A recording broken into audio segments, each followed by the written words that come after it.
और सवाई माधोपुर जिले में हुई भारी बारिश के चलते जिले के सभी नदी नाले उफान पर हैं। सूरवाल बांध ओवरफ्लो हो गया है। बांध की चादर चलने से लालसोट कोटा मेगा हाईवे पर 3 फीट तक पानी आ गया है और यातायात बाधित हो गया है।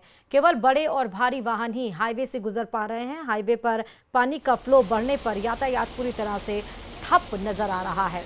ठप हो जाने की आशंका भी नजर आ रही है। वहीं सुरवाल बांध के ओवरफ्लो होने के कारण बांध के निचले इलाकों में सुरवाल, अजनोटी, करमोदा, मैनपुरा सहित आधा दर्जन गांव में जलभराव के हालात हो गए हैं।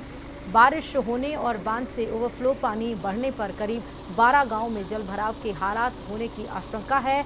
बांध के ओवरफ्लो होने और गांव में पानी भरने की सूचना पर जिला कलेक्टर कानाराम और पुलिस अधीक्षक अनिल कुमार प्रशासनिक अधिकारियों की टीम के साथ मौके पर पहुंचे। ट्रैक्टर ट्राली में बैठकर बाढ़ग्रस्त गांवों का दौरा किया और हालातों का जायजा भी लिया। और हमारे साथ इस खबर पर 2 संवाददाता जुड़ चुके हैं। रोशन जयपुर से हमारे साथ, क्योंकि वहां पर भी मूसलाधार बारिश हो रही है। डिग्गी पदयात्रा भले निकल रही है, लेकिन उस बारिश ने भी उस पदयात्रा को हिला नहीं पाया। उसमें भी लाखों श्रद्धालु जुड़ रहे हैं। रोशन हमारे साथ जुड़े हुए हैं और साथ ही सवाई माधोपुर से गिरिराज जुड़े हुए हैं। सवाई माधोपुर की आप देख रहे हैं हालात किस तरह। सबसे पहले गिरिराज की तरफ रुख कर लेते हैं। सवाई माधोपुर में अभी भी क्या मूसलाधार बारिश हो रही है गिरिराज? अभी स्थिति जरा बताइएगा वहां की। जी देखिए, अभी इस वक्त सवाई माधोपुर में रिमझिम बरसात का दौर जारी है, लेकिन सवाई माधोपुर जिले में हुई भारी मूसलाधार बारिश से जो सूरवाल बांध है, बड़ा सवाई माधोपुर जिले का सबसे बड़ा ये बांध है और ये ओवरफ्लो हो गया है।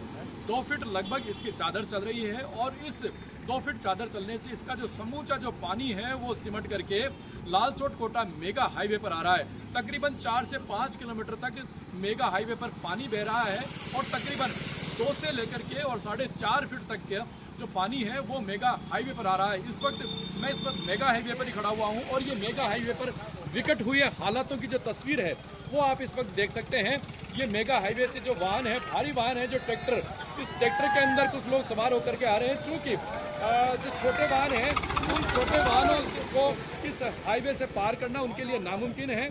बड़ी तादाद के अंदर बहुत अधिक जो पानी है वो इस हाईवे पर आ रहा है। यातायात पूरी तरीके से ठप है। जिला प्रशासन हालांकि राहत और बचाव कार्य में भी लगा हुआ है, लेकिन ये जो जितने भी बचाव और राहत कार्य हैं जिला प्रशासन के, वो ऊंट के मुंह में जीरे के समान साबित हो रहे हैं। है वो यहाँ से जा रहे हैं, लेकिन ये जो आप तस्वीरों में देख रहे हैं, अगर कुछ कार भी अगर यहाँ से जा रही है तो यहाँ से तकरीबन 200 मीटर की दूरी तक ही जा पा रही है। उसके बाद के अंदर जो पानी जो है वो काफी अधिक मात्रा में, ऐसे में इस मेगा हाईवे को पार करना मुश्किल साबित हो रहा है। आवागमन है वो पूरी तरीके से प्रभावित है। लालसोट कोटा मेगा हाईवे पर लगभग ये जो हम खड़े हुए हैं, जो स्पॉट है, ये सूरवाल है और सूरवाल से लेकर के अजनोटी तक की जो पानी है वो जबरदस्त पानी है। इसके अलावा जो सारा जो पानी आ रहा है ये मेगा हाईवे को क्रॉस करके और लगभग 1 दर्जन गाँव में जा रहा है, जिसमें दुब्बी है, बनास है, ये जो जड़ावता गाँव है, इसके अलावा जो कानसिर है, ऐसे मखोली है, कई ऐसे गाँव हैं जो पानी से चारों ओर से घिर गए हैं। कई अनगिनत सैकड़ों परिवार ऐसे हैं जो कि घरों में कैद होकर के रह गए हैं, चूंकि उनके घरों के चारों ओर पानी भरा हुआ है। चारों ओर पानी भरा हुआ है, ऐसे में घरों से निकलना पूरी तरीके से मुश्किल हो रहा है। ऐसी स्थितियों के अंदर यहाँ पर से लोगों का ठीक है गिरिराज, आप हमारे साथ बने रहिए। कुछ लोगों से बात भी करने जा रहे हैं। जी, बात कर लीजिए आप। लोगों से बात करने की कोशिश करते हैं, कुछ लोगों से बात करने की कोशिश करते हैं। आप भी इसी गांव के यहाँ के निवासी हैं, क्या और किस तरीके का कितना पानी अभी आ रहा है फिलहाल यहाँ पर सामने? यार रिकॉर्ड तोड़ पानी आ चुका है। कितना सामने गाड़ियाँ निकल रही है? हाँ, अभी बहुत कितना भी निकल रही है। कब निकल रही है? आगे यहाँ से जो अजनोटी है वहाँ पर 4 फीट पानी भी बताया जा रहा है। बात तो है। कुछ लोग हमारे साथ में अभी और पीछे से आए हैं, वहीं से जाने की कोशिश करते हैं कि क्या और किस तरीके के हालात अभी आगे हो रहे हैं। बहुत ज़्यादा पानी आ गया, बहुत तेज है, गाँव में पानी घुस चुका है आगे। अच्छा, कई गाँव बड़े स्तर हो गए हैं। अच्छा, ये जो पानी आ रहा है ये कई गाँव में भी जा रहा होगा, उन गाँवों की क्या हालात है? बिल्कुल डेफिनेटली बहुत 5, 6, 7 गाँव तो बिल्कुल सबका संपर्क कट चुका है। आने जाने का कोई रास्ता नहीं है। अच्छा, और मेगा हाईवे पर भी पानी आ रहा है जबरदस्त? बहुत ज़्यादा। छोटी गाड़ियाँ निकल पा रही है? वैसा भी पैदल है। आप कहाँ से आ रहे हैं? अभी मछलीपुरा रोड था, कम से कम 20-25 मकान खाली हुए, उधर नहर की तरफ बस गए। क्यों खाली हो गए? पानी घुसे घरों में, घरों में किसी का आटा भीज गया, किसी का बर्तन भीज गया, किसी का गैस भीज गया, हमारी चप्पल भीज गई अभी देखो बारिश में। अच्छा, पानी कितना है? एक पानी बहुत है वैसा, नीचे पूरा पानी भरा हुआ है नीचे। घरों में। कौन से गांव की बात? मछलीपुरा सूरवाल मच्छीपुरा में। अच्छा, और ये जो रास्ता है जो भगवतगढ़ की ओर जा रहा है, खेतों में रह रही है सब, पूरा रास्ता भी टूट गया, चद्दरों के नीचे कोई खेतों में रह रही कहाँ रहेगी। अच्छा, आसपास के जो लोग अन्य जो गांव है, जैसे दुर्गी है, गड़ाव का गांव है, मकोली है, कानून है, उसमें क्या हालत है? सब सुविधा नहीं पहुंची अभी कोई सूचना नहीं है, मोबाइल के वजह से नेटवर्क टावर वगैरह ऐसे आ रहे हैं, हमारे चार्जिंग की लाइट नहीं है पूरी। जिला प्रशासन के अधिकारी आ रहे हैं यहाँ पे? कोई नहीं है अभी, कोई नहीं है। तो देखा जा सकता है कि जो हालात हैं वो काफी विकट है, हालात काफी विकट हैं, परेशानियां हैं काफी विकट हैं।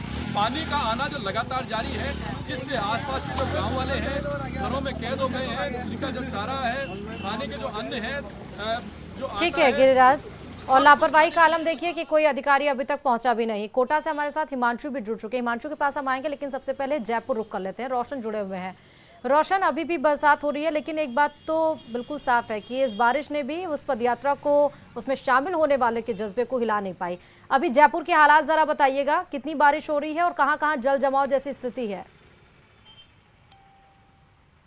देखिए, राजधानी जयपुर के अधिकांश इलाकों के अंदर जो बारिश का जो दौर है वो लगातार जारी है। अभी हम इस वक्त JLN मार्ग के ऊपर हम मौजूदा, आप तस्वीरें देख सकते हैं कि जो रिमझिम बारिश है उसका दौर देखा जा सकता है। ये सुबह 10 बजे से इसी तरीके के जो हालात हैं वो देखे जा रहे हैं, जिस वजह से शहर के मुख्य मार्गों के ऊपर ट्रैफिक जाम और सबसे ज़्यादा जो दोपहिया वाहन चालक है उन्हें इस बारिश की वजह से परेशानी का जो है वो सामना करना पड़ रहा है। वहीं राजधानी जयपुर से आज जो डिग्गी जो पदयात्रा है उसे डिप्टी CM दिया कुमारी ने रवाना किया है। ऐसे में डिग्गी पैदल पदयात्रियों का जो जत्था है वो भी देखा जा सकता है। यहाँ पर जो पैदल पदयात्री है वो यहाँ से जाते हुए जो है वो दिखाई दे रहे हैं। बारिश के चलते कुछ पैदल पदयात्री हैं वो रुक गए हैं। अगर ट्रैफिक जाम की बात की जाए तो JLN मार्ग सहित कहा जा सकता है कि जयपुर शहर के अधिकांश हिस्सों का यही आलम है। चाहे कलेक्ट्रेट सर्किल पानीपेच की बात की जाए, ट्रांसपोर्ट नगर की बात की जाए, या फिर जो आमेर इलाका है पर्यटकों से गुलजार नज़र आ रहा है। आमेर के अंदर भी कहा जा सकता है कि जो पर्यटकों की जो है वो भीड़ है।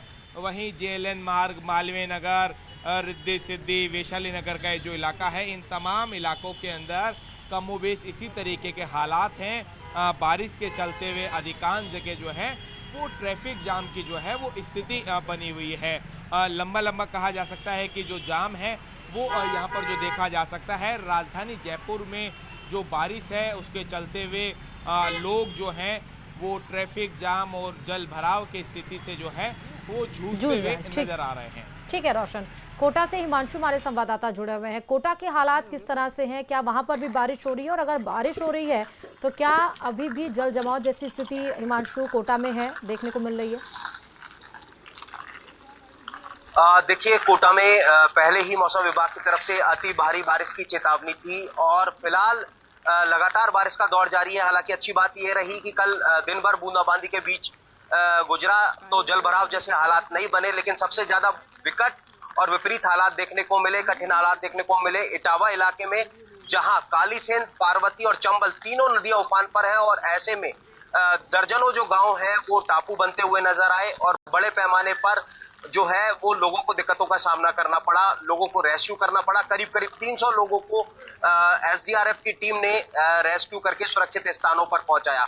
फिलहाल आपको बता दें कि जो राजस्थान और मध्य प्रदेश का संपर्क कटा था, पार्वती नदी का जलस्तर डाउन होने के बाद, कम होने के बाद में फिलहाल राजस्थान और मध्य प्रदेश का संपर्क शुरू हो गया है। लेकिन लगातार बारिश का दौर चूंकि मध्य प्रदेश में भी जारी है, चंबल के कैचमेंट एरिया में भी जारी है और कोटा में भी जारी है, कोटा के आसपास के इलाकों में भी जारी है। तो ऐसे में चंबल नदी में उफान आने की संभावना है। चूंकि चंबल पर बने हुए सभी जो बांध है उनका जलस्तर लगभग जो है वो खतरे के निशान पर पहुंचा जा रहा है। और ऐसे में अगर गांधी सागर बांध से बड़े पैमाने पर पानी छोड़ा जाता है तो फिर कहा जाता है कि कोटा के डाउन स्ट्रीम से लेकर के धौलपुर तक जो है वो बड़े पैमाने पर जो है बाढ़ का खतरा हो सकता है, क्योंकि बड़े स्तर पर पानी जो है वो छोड़ा जाएगा। फिलहाल एक तस्वीर भी दिखाऊंगा मैं कि इस तस्वीर को देख करके आप समझेंगे कि लगातार हो रही बारिश के बाद में अब चुनौती जो है वो किसानों के सामने भी खड़ी हो गई है। इस तस्वीर को देखिए, पूरे खेत जो है वो जलमग्न है। पास में आप घर देखेंगे, यानी कि घरों की सड़क तक जो है वो पानी आ गया है।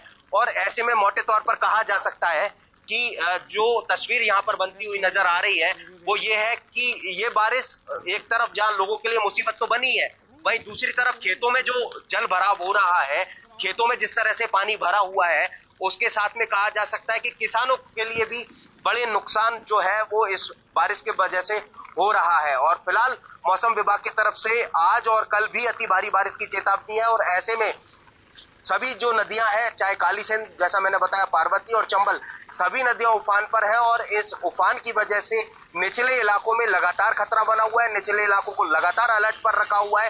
अब अगर कोटा बैराज से पानी की निकासी को बढ़ाया जाता है तो स्पष्ट तौर पर कहा जा सकता है कि उन तमाम निचले इलाकों में फिर से एक बार जो खतरे का अलर्ट है वो जारी कर दिया जाएगा या जारी हो जाएगा जब अगर लगातार पानी छोड़ा जाता है तो। लेकिन फिलहाल बारिश आफत बनकर के बरस रही है, लगातार हो रही है और कहा जा सकता है कि लोगों के लिए परेशानी का सबब वो बन गई है। इंतजाम क्या किया जा रहा है हिमांशु इससे निपटने के लिए? देखिए वो इलाके जहां पर लगातार बारिश हो रही है वहां पर एनडीआरएफ और एसडीआरएफ की टीम, चूंकि अगर इटावा इलाके की बात करें, अगर कोटा जिले में सबसे ज्यादा जो कठिन हालात है, विपरीत परिस्थितियां हैं, तो वो इटावा खातौली वाला बेल्ट है, जहां पर एनडीआरएफ और एसडीआरएफ की टीम और प्रशासनिक अधिकारी स्पेशल तौर पर लगाए गए हैं, पुलिस को निर्देश दिए गए हैं। इसके साथ में लगातार कोशिश ये है कि जिन इलाकों में जलभराव होता है वहां तो लोगों को रेस्क्यू किया जाए और लोगों को सुरक्षित स्थान पर पहुंचाया जाए। इसके साथ ही चूंकि चंबल से जुड़ा हुआ इलाका है तो चंबल के वो निचले इलाके जहां पर पानी भर सकता है, उन सभी इलाकों में पहले ही मुनादी करवाई जा रही है कि जलभराव के चलते इन बस्तियों के अंदर पानी भर सकता है। और ऐसे में उन इलाकों के अंदर लोगों को पहले ही अलर्ट किया जा रहा है और सुरक्षित स्थानों पर पहुंचने के लिए पहले ही हिदायत दी जा रही है। लेकिन फिलहाल जैसा मैंने आपको बताया कि बारिश रुकने का नाम नहीं ले रही और अब ये बारिश आफत बन गई है। चाहे लोगों की परेशानी से लेकर के आप बात करें, किसानों के लिए जो है वो बड़ा नुकसान फिलहाल जो बारिश की वजह से हो रहा है, क्योंकि फसलें जो है वो गलने के कगार पर आ गई है, या कहा जा सकता है कि जिन फसलों को बोया था उनका बीज ही खराब हो गया है। तो फिलहाल कह सकते हैं कि ये आफत की बारिश अब एक तरफ जहां नुकसान दे रही है तो दूसरी तरफ किसानों को भी एक जो बड़ा नुकसान फिलहाल यहाँ पर देखने को मिल रहा है। ठीक है, सवाई माधोपुर रुक कर लेते हैं। गिरिराज हमारे साथ। गिरिराज, आप बता रहे थे कि बांध का चादर चलने की वजह से जो लालसोट मेगा हाईवे है वो लगभग जाम जैसी स्थिति वहां पर बनी हुई है, लेकिन इन सबसे निपटने के लिए किया क्या जा रहा है? सवाई माधोपुर जिले के जो सूरवाल डैम है, सूरवाल डैम की चादर चल रही है और उसका जो पानी है सीधे तौर पर मेगा हाईवे को क्रॉस कर रहा है। मेगा हाईवे पर 2 से 4 साढ़े 4 फीट तक का पानी है। मेरे साथ में जो रेस्क्यू टीम के जो स्पेशल जो टीम बनाई गई है वो स्पेशल टीम के यहाँ पर कर्मचारी मेरे साथ मौजूद हैं, पुलिस के जो कार्मिक है वो मेरे साथ मौजूद है। क्या और किस तरीके की स्थितियाँ फिलहाल देख रहे हैं और किस तरीके की जो हालात है उन पर आप किस तरीके से रेस्क्यू? ठीक है गिरिराज, बहुत शुक्रिया। हिमांशु और रोशन भी अब खबरों में आगे बढ़ते बताते चले। टोंक जिले में आज दूसरे दिन भी बारिश का दौर जारी है। सुबह से ही जिले के कई इलाकों में बारिश हो रही है।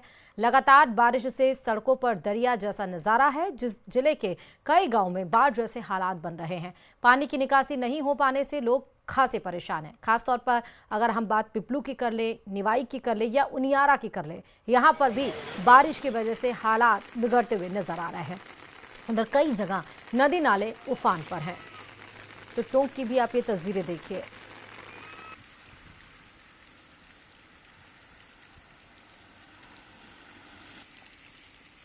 टोंक की ही बात करते हैं क्योंकि टोंक के निवाई में डील नदी उफान पर है। जिलाई सिरोही के रास्ते पर नदी में तेज बहाव है और इसके बावजूद लोग लापरवाही बरत रहे हैं। लोग जान जोखिम में डालकर ट्रैक्टर और लोडर के जरिए पानी के तेज बहाव से निकल रहे हैं, जबकि नदी की रपट पर करीब 6 फीट तक पानी बह रहा है और लोग इसके बावजूद गंभीर लापरवाही बरत रहे हैं। जबकि कई बार हिदायत दी गई है कि इस तरह अपनी जान को जोखिम में मत डालिए और मत जाइए।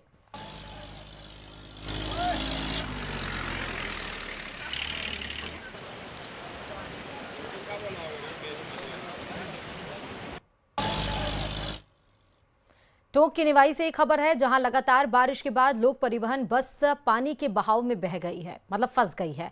बुधवार को चैनपुरा फाटक पर बरसाती पानी में टोंक से जयपुर जा रही बस फंस गई। बस में करीब 40 से 50 यात्री सवार थे।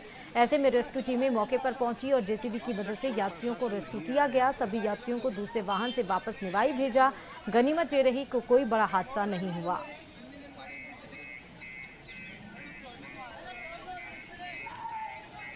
तो टोंक के निमाई में आप देखिए कि यात्रियों से भरी बस भी फंस गई। हालांकि रेस्क्यू टीम फौरन पहुंची और सभी 40 से 50 जो यात्री थे उन सबको बाहर निकाला गया और उनको भेजा गया सुरक्षित स्थान पे। कोई जनहानि नहीं हुई है, लेकिन आप देखिए कि जब यात्रियों से भरी इतनी भारी बस फंस सकती है तो जो लोग रपट को पार करते हुए नजर आ रहे हैं, चाहे पैदल चाहे ट्रैक्टर से या गाड़ियों से, वो अपनी जान को जोखिम में कैसे डाल रहे होंगे।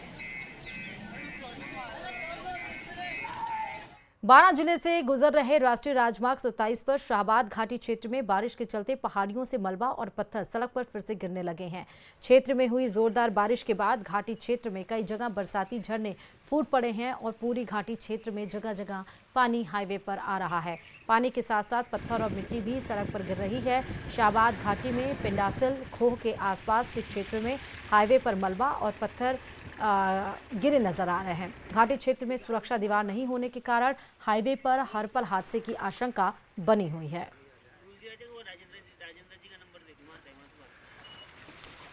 तो वहीं सीकर जिले में तेज बरसात का दौर भी जारी है। लगातार कई इलाकों में बारिश हो रही है। जिले के फतेहपुर और पाटन कस्बे में सबसे ज्यादा बारिश हुई है। भारी बारिश की वजह से फतेहपुर कस्बा एक तरह से टापू बन गया है। मुख्य बस स्टैंड और आसपास के इलाकों में पूरी तरह पानी में डूब गए हैं। दुकानों और घरों में भी पानी घुस गया है। यहाँ लांडू से दिल्ली जा रही रोडवेज बस पानी में फंस गई। करीब 2 घंटे बस के बाद यात्रियों को रेस्क्यू कर बाहर निकाला गया। इसके अलावा सीकर जिला मुख्यालय, लक्ष्मणगढ़ और आसपास के इलाकों में भी अच्छी बारिश का दौर चल रहा है। पाटन कस्बे में कल से ही तेज बारिश हो रही है और जगह जगह पानी भरा हुआ नजर आ रहा है। फतेहपुर कस्बे में कई स्कूलों की छुट्टी की गई है। मौसम विभाग ने अगले 2 दिन तेज बारिश का अलर्ट जारी किया है।